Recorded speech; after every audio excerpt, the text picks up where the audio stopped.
நமஸ்காரம். நான் உமா விஜய் பேசுகிறேன். இந்த கோவில்களை போய் தரிசனம் பார்த்துட்டு வர்ற பகுதி யூடியூப் சேனலுக்கு 768வது பகுதியாக சமீபத்தில் திருநெல்வேலி போயிருந்த பாக்கியம் கிடச்சது. அப்போது பார்க்க கிடச்ச ஒரு ஸ்தலத்தை பற்றி தான் நான் போட போகிறேன். என்னோட சாரதி திரு ஜெயபிரகாஷ் அவர்கள் அந்த கூகுள் மேப்பில் பக்கத்தில் எங்கெல்லாம் கோவில் இருக்குன்னு பார்த்து எங்கே சிவாலயம் இருந்தாலும் கண்டிப்பாக அந்த இடத்துக்கு பழமையான கோவிலுக்கு கூட்டுண்டு போயிடுவார். அப்படி அவர் பார்த்துட்டு இந்த இடத்துல ஒரு சிவன் கோவில் காட்டுது, போகலாம் அப்படின்னு சொல்லி போன கோவில் தான் இந்த ஸ்தலம்.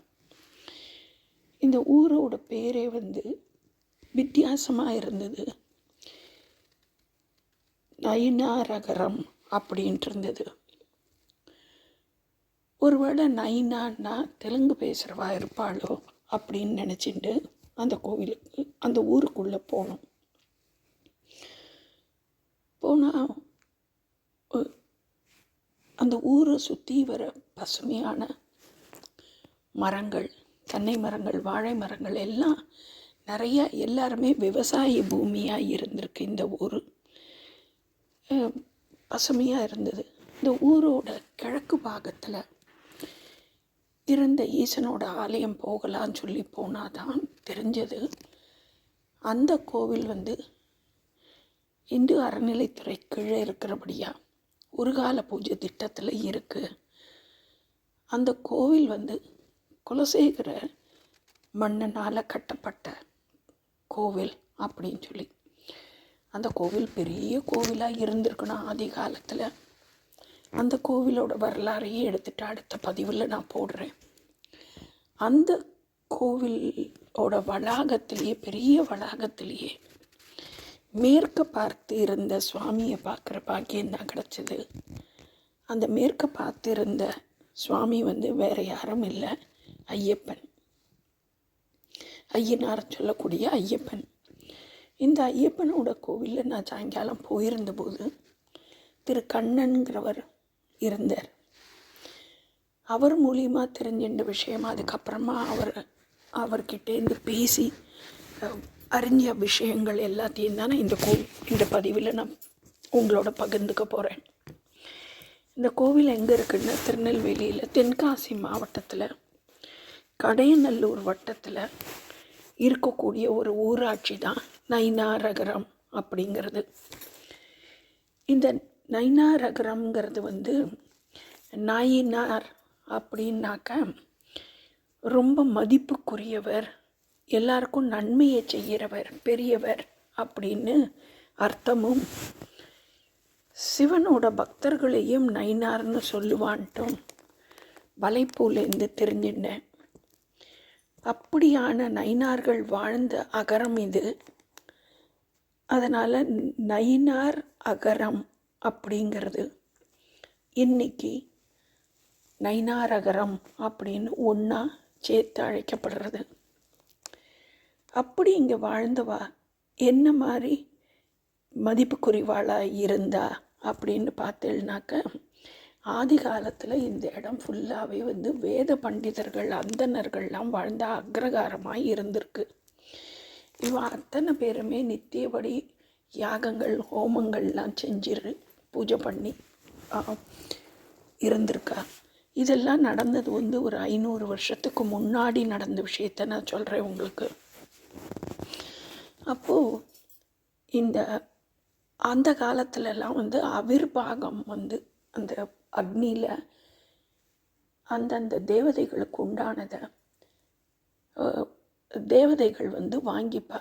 இன்னும் சொல்ல போனாக்க நம்மளோட தசரத மகாராஜாவே ஸ்ராத்த திதி போது அவர் அக்னியில் பிண்டம் கேட்குறார்.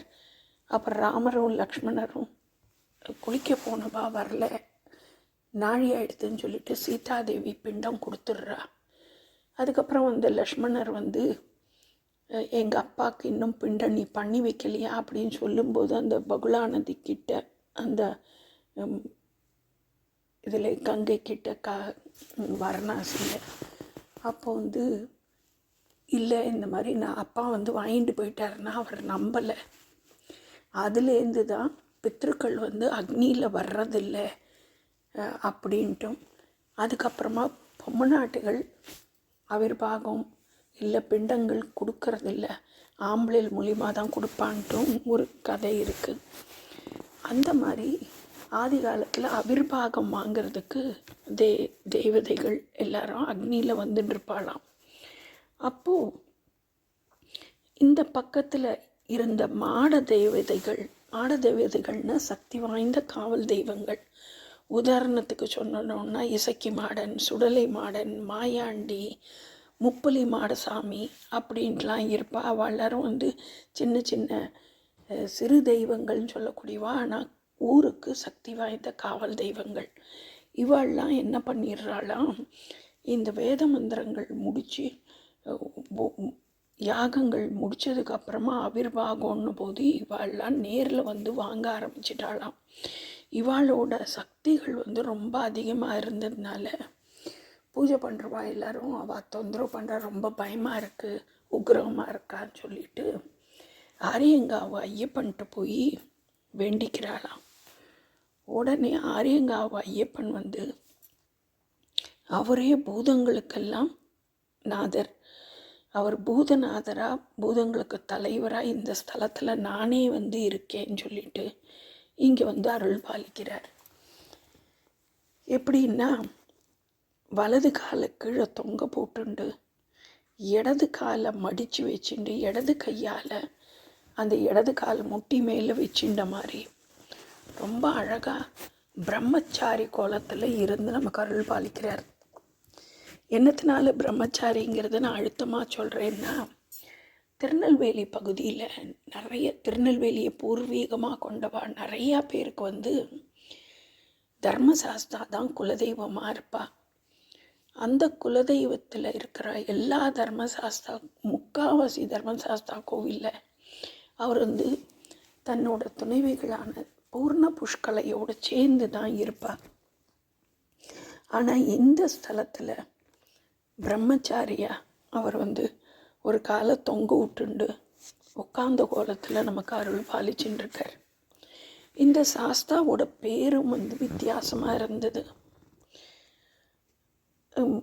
திருவாரியன் தர்மசாஸ்தா அப்படின்னு பேர். இந்த திருவாரியன் தர்மசாஸ்தானி ஏன் பேர் வந்தது அப்படின்னு சொல்லி இவர் கண்ணன் அவர்கிட்ட கேட்டபோது அவர் சொன்னார், ஆரியங்காவு ஐயப்பன் கோவிலேருந்து நேராக ஆரியங்காவில் இருக்கிற ஐயப்பனோட நேர் பார்வை வந்து இந்த ஐயப்பனோட நாபி கமலத்துக்கு நேராக வர்றதான். நேராக மேற்கு இருக்கார் இந்த சுவாமி அப்படின்னு. இந்த கோயிலுக்கு போன வருஷம் மே மாதம், கிட்டத்தட்ட ஒரு வருஷம் முன்னாடி தான் கும்பாபிஷேகம் நடந்திருக்கு. மார்கழி மாதத்தில் இங்கே மண்டல பூஜை ரொம்ப சிறப்பாக நடக்குமா. அதுக்கப்புறமா ஒவ்வொரு தமிழ் மாதமும் இங்கே சிறப்பு பூஜைகள் நடந்துட்டுருக்கு. இந்த பகுதியில் இருக்கிறவாளும் சபரிமலைக்கு போகிறவாளும் மாலை போட்டுண்டு போகிறவாளும் இந்த ஸ்தலத்தில் வந்து வேண்டிண்டு போவா. இவரை வந்து வேண்டிண்டா நோய் நொடிகள் எல்லாம் போயிடும் அப்படின்னு சொல்லி சொல்லப்படுறது. ஆரியங்காவுக்கு போக முடியாதவா இந்த திரு ஆரிய தர்மசாஸ்தா, திருங்கிறது அடைமொழியாக, அதாவது பெருமைக்கு உண்டானது. ஆரிய தர்மசாஸ்தா அவரோட பாகமாகவே இங்கே இருக்காருங்கிறதுனால தான் இந்த சுவாமிக்கு திருவாரியன் தர்மசாஸ்தா அப்படின்னு பேர். இது இந்த கோவிலில் பூஜை பண்ணின்னு இருக்கிற கண்ணன் மாமா வந்து சாயங்காலத்தில் மட்டும்தான் அவர் இருப்பாராம். காலையில் நேரத்தில் கஜேந்திரன் ஒரு அர்ச்சகர், அவர் வந்து 98 94 71 24 08 அந்த நம்பரில் தொடர்பு கொண்டுட்டு இந்த கோவிலில் அர்ச்சனை ஏதாவது செய்யணுன்னா அவரை போய் அங்கே போய் பார்க்கலாம், பேசிட்டு போகிறது நல்லது.